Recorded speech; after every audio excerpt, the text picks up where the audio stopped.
Hello students, IPE అక్టోబర్లో నిర్వహించేటటువంటి 2021కి సంబంధించినటువంటి first year మ్యాథమెటిక్స్కి సంబంధించినటువంటి పేపర్ ప్యాటర్న్ ఇక్కడ చూద్దాం.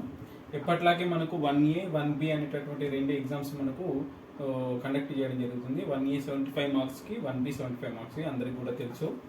ఇందులో మనకు 3 సెక్షన్స్ ఉంటాయి క్వశ్చన్ పేపర్లో. Section A, section B, section C. So section ఏలో వచ్చేసి మనకు 10 క్వశ్చన్లు ఇస్తారు. 10కి 10 క్వశ్చన్స్ కూడా రాయాల్సి ఉంటుంది. ఒక్కొక్క క్వశ్చన్కి 2 మార్కులు చొప్పున 10 2 20 మార్క్స్ ఉంటుంది. వీటిని మనం వెరీ షార్ట్ ఆన్సర్ క్వశ్చన్స్ అని చెప్పేసి చెప్తూ ఉంటాం, right.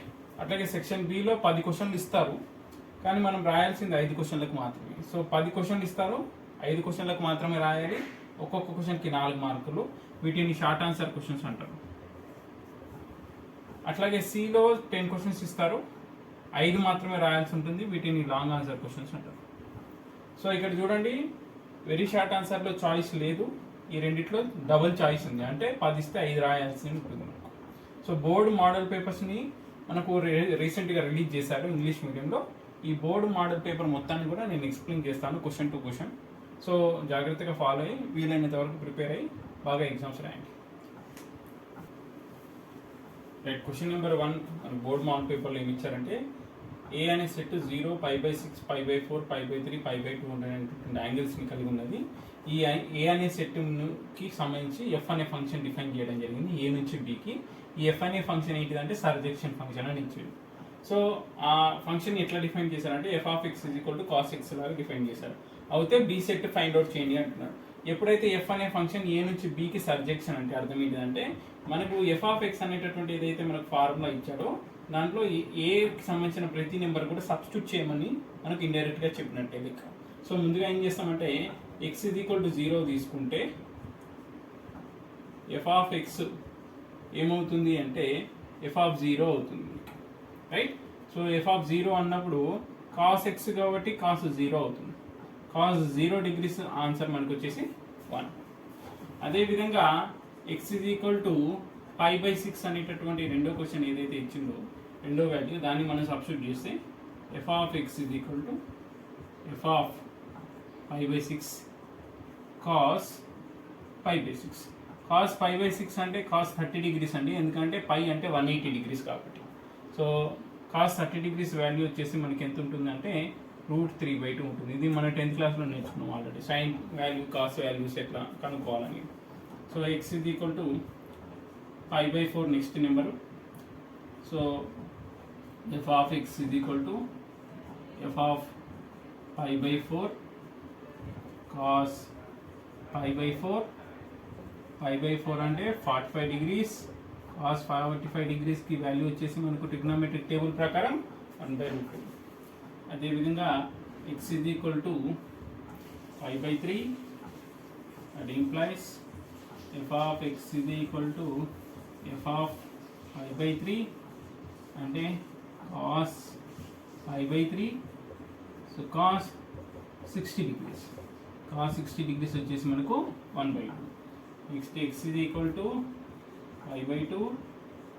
f(x) = f(π/2) and cos π/2 లెక్క cos 90 degrees అవుతుంది. cos 90 degrees ఆన్సర్ వచ్చేసి 0. సో ఇవన్నీ మనకు ఇన్పుట్స్, ఇవన్నీ అవుట్పుట్స్. సో ఏ అనే దానికి సంబంధించిన ఇన్పుట్స్ ఇచ్చినప్పుడు బికి సంబంధించిన అవుట్పుట్స్ వస్తాయి. కాబట్టి మనకి ఇచ్చిన క్వశ్చన్ ప్రకారం బిలో ఏం నెంబర్లు ఉంటాయంటే, first number 1, second number √3/2, third number 1/√2, fourth number 1/2 and fifth number 0. So F అనేది ఏ టు బి మనకు డిఫైన్ చేశారు కాబట్టి ఏకి సంబంధించిన నెంబర్లు పెట్టి బికి సంబంధించిన ఆన్సర్ అని కనుక్కొని దాన్ని లిస్ట్ చేయమని అడిగాడు. సో దీని కంపెనీ ఇది 1/log2 - 6 ఉంది, 1 ఉంది, 1 డినామినేటర్ ఉంది. 1 డినామినేటర్ ఉన్నప్పుడు డినామినేటర్ 0 మాత్రం కావద్దు. కాబట్టి log(2 - 6) ≠ 0. 0 అయితే ఏమవుతుందంటే 1/0 అవుతుంది. 1/0 అనేటటువంటిది మ్యాథమెటిక్స్లో డిఫైన్ కాదు, కాబట్టి 0 కాకూడదు. ఇది ఒక కండిషన్. రెండవది, ఇది ఒక లాగరిథమ్ నెంబర్. లాగరిథమ్ నెంబర్కి సంబంధించి రూపం ఏంటిది, log n to the base a రూపంలో ఉంటుంది. ఇందులో nకు ఒక కండిషన్ ఉంటుంది. మనం 10th క్లాస్లో చదువుకున్నప్పుడు అంతగా గమనించాం. n అనే నెంబర్ ఖచ్చితంగా గ్రేటర్ దాన్ 0 కావాలి. అంటే n ప్లేస్లో ఉన్నటువంటి 2 - x అనేటటువంటిది ఏదైతే ఉందో అది ఖచ్చితంగా గ్రేటర్ దాన్ 0 కావాలి. కాబట్టి ఈ రెండు కండిషన్లను ఇది ఖచ్చితంగా పాటిస్తేనే x అనే నెంబర్ దానికి సరిపోయేటటువంటి లెక్కకు సరిపోయే నెంబర్లు ఏంటో మనం కనుక్కోగలుగుతాం. కాబట్టి log of 2 - x is not equal to 0 and 2 - x must be greater than 0. ఇప్పుడు log 2 - x is not equal to 0 బదులు నేను log 1 అని రాసుకోవచ్చండి. ఎందుకంటే log 1కి సంబంధించినటువంటి ఆన్సర్ మనం 10th క్లాస్లో చదువుకున్నాం 0. కాబట్టి log 1 రాశాను అండ్ -x అటువైపు పంపిస్తే +x అవుతుంది. So 2 greater than x. So log remove అయిపోతుంది. 2 - x is not equal to 1. ఈ రెండు వైపులా లాగ్ క్యాన్సిల్ అయినట్టుగా మీరు ఇక్కడ అర్థం చేసుకోవచ్చు. అండ్ దీన్ని తిప్పి రాస్తే 2 less than x. 2 less than x కాదు, x is less than 2. 2 greater than x అంటే 2 అనేది x కంటే పెద్దది, అంటే x 2 కంటే చిన్నదని కదా అర్థం. So x less than 2. మళ్ళీ -xని అటువైపు పంపిస్తున్నాను, 1 ఇటువైపు పంపిస్తున్నాను. అప్పుడు 2 - 1 should not be equal to x and x less than 2. So 2 - 1 అంటే 1 is not equal to x and x less than 2. అంటే అర్థం ఏంటిది? x ఏం నెంబర్లు పెట్టొచ్చు అంటే x నాట్ ఈక్వల్ టు 1 అంటే 1 అయితే పెట్టొద్దండి. అండ్ x less than 2 అంటే అర్థం ఏంటిది అంటే 2 కంటే చిన్న నెంబర్లు పెట్టాలి, 2 కంటే పెద్ద నెంబర్లు పెట్టొద్దు. కాబట్టి దీన్ని మనం ఏ విధంగా రాస్తామంటే -∞ నుంచి 2 వరకు లెక్క ఏదైనా సరిపోతుంది, కానీ ఈ 2 వచ్చేలోపు 1 మాత్రం టచ్ చేయదు. కాబట్టి -∞ నుంచి 2 వరకు అన్ని నెంబర్లు మనం x దగ్గర పెట్టుకోవచ్చు, కానీ 1ను మాత్రం వదిలేసేయాలి. ఎందుకంటే మన కండిషన్ ఏం చెప్తుంది? 1 is not equal to x. x దగ్గర 1 మాత్రం పెట్టొద్దు. కాబట్టి ఆ ఒక్క దాన్ని సపరేట్గా ఇక్కడ సింబాలిక్గా చూపిస్తున్నాం. సో ఇది డొమైన్ అంటే అర్థం ఏంటిది? x దగ్గర ఏ నెంబర్లు పెడితే ఇది ఒక ఆన్సర్ ఇవ్వగలుగుతుంది అనేటటువంటిది ఇక్కడ అడుగుతున్నాం. సో x దగ్గర -∞ నుంచి 2 వరకు అంటే 2 కంటే తక్కువ నెంబర్లు అన్నీ కూడా మనం పెట్టుకోవచ్చు, కానీ ఆ తక్కువ పెట్టుకునే సందర్భంలో 1 మాత్రం పెట్టకూడదు. ఎందుకంటే మనకు ఆల్రెడీ ఇక్కడ ఒక కండిషన్ వచ్చింది ఏంటంటే 1 is not equal to x. అందుకే 1ని మాత్రం పెట్టకూడదని ఇక్కడ సింబాలిక్గా చూపించడం జరిగింది. సో ఇది కూడా 2 మార్క్స్కి అడగడం జరిగింది. చాలా సింపుల్గా చాలా సార్లు అడిగినటువంటి క్వశ్చన్. నెక్స్ట్ క్వశ్చన్ మ్యాట్రిక్స్ నుంచి అడిగాడు. ఏ అనే మ్యాట్రిక్స్ ఇచ్చాడు 2 3 -1 7 8 5 అండ్ బి అనే మ్యాట్రిక్స్ ఇచ్చాడు 1 0 1 2 -4 -1. a + b కనుక్కోండి. చాలా simple question, straight forward question. So 2 + 1 3 + 0 -1 + 1 7 + 2 8 -4 5 -1 చేస్తే 2 + 1 3 3 + 0 3 -1 + 1 0 7 + 2 9 8 -4 4 5 -1. సో ఈ విధంగా మ్యాట్రిక్స్ నుంచి వచ్చిన ఏ క్వశ్చన్ కూడా వదలడానికి మనం ప్రయత్నం చేయకూడదు. ప్రతి క్వశ్చన్ అటెంప్ట్ చేయాలి. Very simple chapter.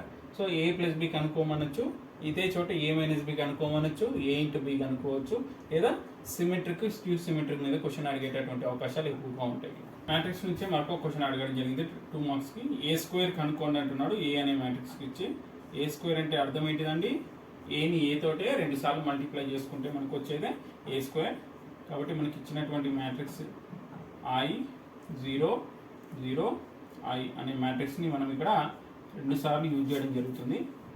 I 0 0 I. ఇక్కడ మనం మల్టిప్లికేషన్ ఎలా చేయాలో అందరికీ ఆల్రెడీ తెలుసు, బట్ అయినా ఒకసారి చూద్దాం.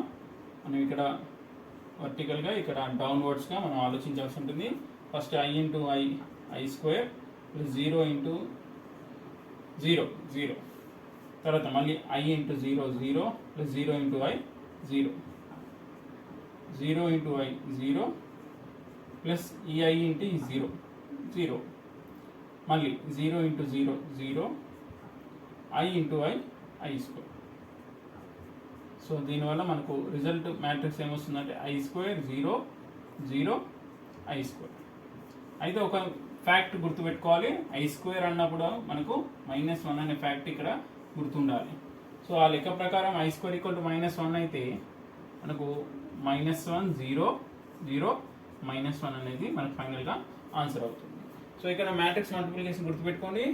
First row first column, first row second column, తర్వాత second row first column, second row second column. జాగ్రత్తగా అడిషన్ చేసుకోవాలి. వీలైనన్ని ఎక్కువ లెక్కలు ఇక్కడ ప్రాక్టీస్ చేయండి. A ఇంటూ B అనేటటువంటి కాన్సెప్ట్ మనకు ఎంత బాగా వస్తే మనం దగ్గర దగ్గర 10 మార్క్స్.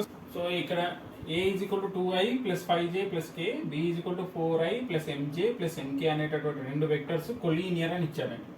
కొలీనియర్ అన్నప్పుడు మనం ఇక్కడ గుర్తుపెట్టుకోవాల్సిన విషయం ఏంటిదంటే A అనేది ఒకవేళ a1i plus a2j plus a3k రూపంలో ఉండి B అనేది b1i plus b2j plus b3k లాగా ఉంటే అవి రెండు ఒకవేళ కొలీనియర్ అయితే మనకు కండిషన్ ఏంటిదంటే a1/a2 b1/b2 అండ్ c1/c2 అన్నీ కూడా ఈక్వల్గా ఉంటాయని చెప్పేసి చూడాలి.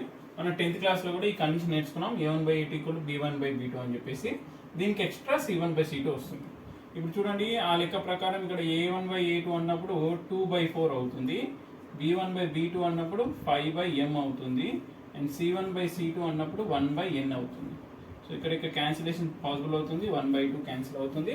సో ఇక్కడ లెక్కను విడదీసి రాసుకుంటే 1/2 = 5/m అవుతుంది. మరో పక్క అదే 1/2 1/nకి సమానం అవుతుంది. సో ఇక్కడ క్రాస్ మల్టిప్లైయింగ్ చేస్తే m = 10 అండ్ ఇక్కడ క్రాస్ మల్టిప్లైయింగ్ చేస్తే n = 2. సో ఈ విధంగా m = 10 n = 2 అనేటటువంటి వాల్యూస్ని కనుక్కోవడం జరుగుతుంది. సో ఈ ఫార్ములా మనం అందరం కూడా కోరిలేట్ చేసుకోవాలి 10th క్లాస్లో ఉన్నటువంటి కోఇన్సిడెంట్ లైన్స్ తోటి.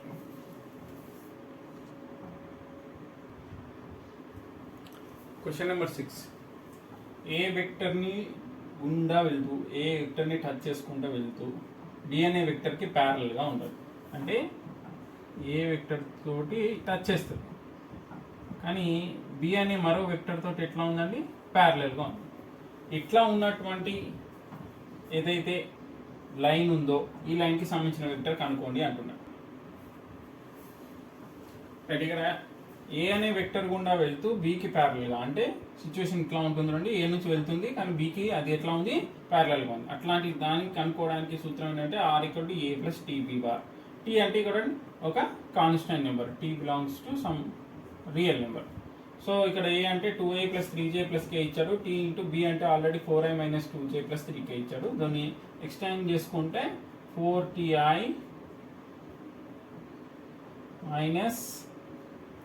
2j 2tj + 3tk. సో ఇక్కడ i కామన్ తీసినప్పుడు 2 + 4t మనకు ఒక దగ్గర వస్తుంది, j కామన్ తీసినప్పుడు 3 - 2t ఒక దగ్గర వస్తుంది, అంటే k కామన్ తీసినప్పుడు 1 + 3t బ్రాకెట్లో వస్తుంది. సో ఈ విధంగా మనం రిజల్టెంట్ వెక్టర్ని ఒక కాన్స్టెంట్ నెంబర్ సహాయంతో ఇక్కడ కనుక్కుంటున్నాం. సో ఫార్ములా గుర్తుపెట్టుకోండి, r = a + tb బార్. ఇది ఎప్పుడు వాడతామంటే ఏ నుంచి వెళ్తుంది కానీ దేనికి ప్యారలల్గా ఉంటుంది, బీకి ప్యారలల్గా ఉంటుంది. రైట్. క్వశ్చన్ నెంబర్ 7 ఏమి ఇచ్చారంటే ఏ అనే vector i + 2j - 3k, b అనే వెక్టర్ 3i - j + 2k. ఈ రెండు వెక్టర్స్కి సంబంధించి a - b and a + b అనే కాంబినేషన్ వెక్టర్స్ ఏవైతే మనకి ఇక్కడ వస్తాయో అవి రెండు ఒకదానికి ఒకటి ఎట్లా ఉంటాయని ప్రూవ్ చేయాలండి, 90 degrees అంటే పర్పెండిక్యులర్గా ఉంటాయని ప్రూవ్ చేయాలి. ముందుగా a - b a + b కనుక్కునే ప్రయత్నం చేద్దాం.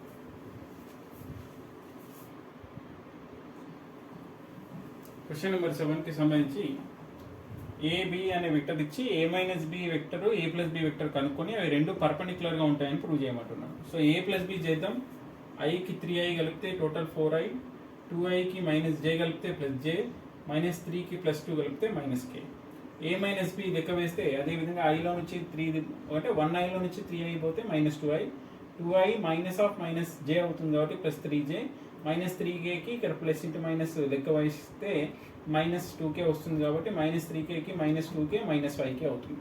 ఈ రెండింటి యొక్క డాట్ ప్రోడక్ట్ కనుక్కుంటున్నాం. డాట్ ప్రోడక్ట్ ఏం చేయాలంటే i నెంబర్లను ఇంటూ చేయాలి, 4 × -2, j నెంబర్లను ఇంటూ చేయాలి, 1 × 3. k నెంబర్లు ఇంటూ చేయాలి, -1 ఇంటూ -5. సో -8 + 3 -5. సో లెక్క వేసుకుంటే మనకు కంప్లీట్గా 0 వస్తుంది. సో డాట్ ప్రోడక్ట్ చేస్తే 0 వచ్చినాయి అంటే ఆ రెండు వెక్టర్స్ ఎట్లా ఉంటాయంటే ఖచ్చితంగా పర్పెండిక్యులర్గా ఉంటాయని చెప్పేసి మనం కన్ఫర్మ్ చేయొచ్చు. రైట్. 8th క్వశ్చన్ ఏమి ఇచ్చారంటే cos 9 + sin 9 / cos 9 - sin 9 అనేటటువంటి ఈ LHS వాల్యూ cot 36 అనేటటువంటి RHS వాల్యూకి సమానమని చూపించమంటున్నాను. సో దానికోసం నేను ప్రతి నెంబర్ని కూడా cos 9 తోటి డివైడ్ చేశాను. చూడండి, న్యూమరేటర్లో ఉన్న ప్రతి నెంబర్ని, డినామినేటర్లో ఉన్న ప్రతి నెంబర్ని cos 9తో డివైడ్ చేశాను. చేసినప్పుడు ఏమవుతుంది, ఈ ఫస్ట్ నెంబర్లు సేమ్ ఉంటాయి కాబట్టి క్యాన్సిల్ అయిపోయి 1 + tan 9 / 1 - tan 9 వస్తుంది. ఇక్కడ ఒక ఫార్ములా గుర్తుపెట్టుకోవాలి, 1 + tan a / 1 - tan e అనేటటువంటి దానికి సూత్రం ఏంటిదంటే tan 45 + a. సో ఆ లెక్క ప్రకారం మనకి ఏ అనే దగ్గర 9 ఉంది కాబట్టి tan 45 + 9 అవుతుంది. tan 45 + 9 అంటే లెక్క ప్రకారం ఎంత అవుతుంది, tan 54 అవుతుంది. ఈ tan 54ని నేను ఏమని రాస్తున్నాను అంటే మార్చి రాస్తున్నాను, 90 - 36. ఎందుకంటే 54 అన్నా 90 - 36 అన్నా ఒకటి, కానీ ఇలా రాయడం వల్ల ఏమవుతుంది, tan 90 - θ రూపంలో ఉంది. సో tan 90 - θ రూపంలో ఉంది కాబట్టి tan 90 - θ ఏమవుతుంది, cot θ అవుతుంది. కాబట్టి ఈ ఫార్ములా ప్రకారం మనకు cot 36 అనేటటువంటిది వస్తుంది. సో LHS = RHS అని ప్రూవ్ చేసాం. సో ఇక్కడ రెండు ఫార్ములాస్ని మనం ఇక్కడ యూజ్ చేసాం.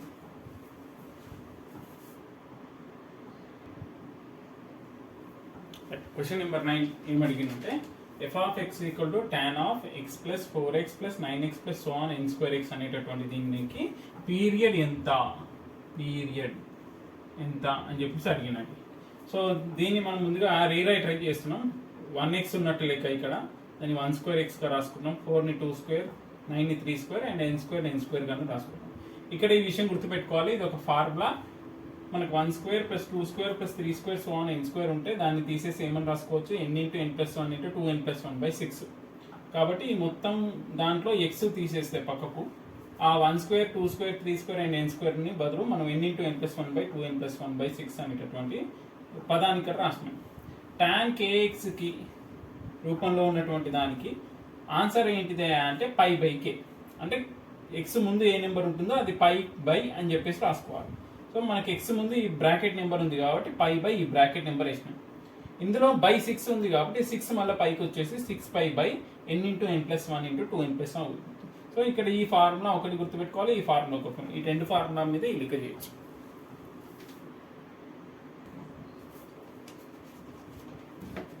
క్వశ్చన్ నెంబర్ 10 ఏంటంటే sin hx = 3 అవుతే x value log e to the base 3 + √10 to the base e అని చెప్పేసి ఇక్కడ ప్రూవ్ చేయమంటున్నాను. సో నేను ఇక్కడ ఏం చేస్తాను, sin hx = 3 కదా, sin hని అటువైపు పంపిస్తే sin h ఇన్వర్స్ ఆఫ్ 3 అవుతుంది. sin h ఇన్వర్స్ ఆఫ్ 3 అనేది sin h ఇన్వర్స్ x కి సంబంధించిన ఫార్ములా రూపంలో ఉంది. sin h ఇన్వర్స్ x కి సంబంధించిన ఫార్ములా ఏం చెప్తుందంటే log e of x + √x² + 1. అంటే మనం ఈ ఫార్ములా రూపంలో ఈ క్వశ్చన్ని మార్చినాం అనమాట. కాకపోతే x ప్లేస్లో ఏమొచ్చిందంటే 3 వచ్చింది కాబట్టి ఈ ఫార్ములా లోపల 3 పెడదాం. సో 3 x దగ్గర 3, x² దగ్గర 3². సో 3 + 3² అంటే 9, 9 + 1 అంటే 10. సో ఇదే మనకు ప్రూవ్ చేయాల్సినటువంటి అంశాలు. సో కంప్లీట్గా ఒక స్టెప్ ఫార్ములా, ఒక ఫార్ములా దీన్ని యూజ్ చేస్తాం. sin h ఇన్వర్స్ x అనేటటువంటి ఫార్ములాని మనం ఇక్కడ గుర్తుపెట్టుకోవాల్సి ఉంటుంది.